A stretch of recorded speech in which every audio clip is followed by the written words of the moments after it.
position potentially to think about future generations. I am 10 years old and I'm worried about my future environment. What can people do to help? This is Ellie from 5th grade. P.S. I'm here with my teachers. She's not on her own.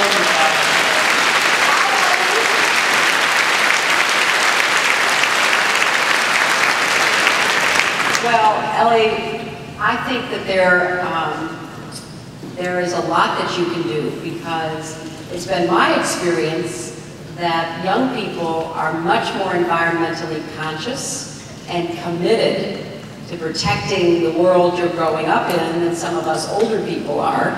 And therefore, I think working on projects in your school, asking questions like this of people like me who talk about priorities for our country.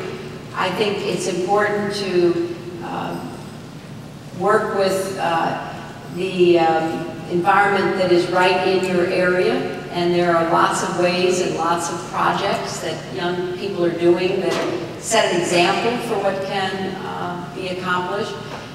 And I'm out of politics, as you all know. The Secretary of State is not involved in any political activity, and certainly not elections. So speaking as a private citizen,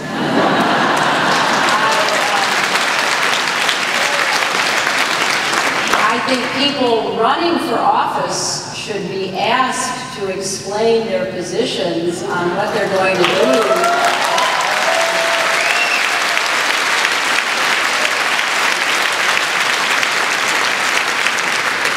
And I know that from what I read in the newspaper these days, there's a lot of frustration and anxiety and even anger in our country right now over unemployment, over a feeling that our government's not working, our economy's not working, just a lot of concern, which is very real. And I hope that people take some of that energy and focus it on the environment and on climate change, because we really do have to have a longer range view of what's going to make our country strong and rich and smart.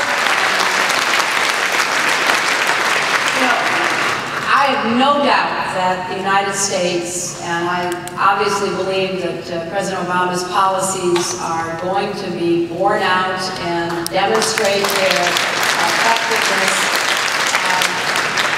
We didn't get into the problems we're in today overnight. We got into them over time, and we can get out of them. But we can't get out of them if we're not thinking. If all we're doing is reacting and being upset and mad and looking for, you know, somebody to blame instead of really working together, and that's going to require a renewal of American partnership and spirit about solving the problems that we face and not pretending that they are either ignored or resolved in any easy way. So I'm hoping that your question, Ellie, will be on the minds of everybody, because clearly the air we breathe, the water we drink, the food we eat is all connected to our environment, and it's up to us to give it to you in as good a shape as it should be.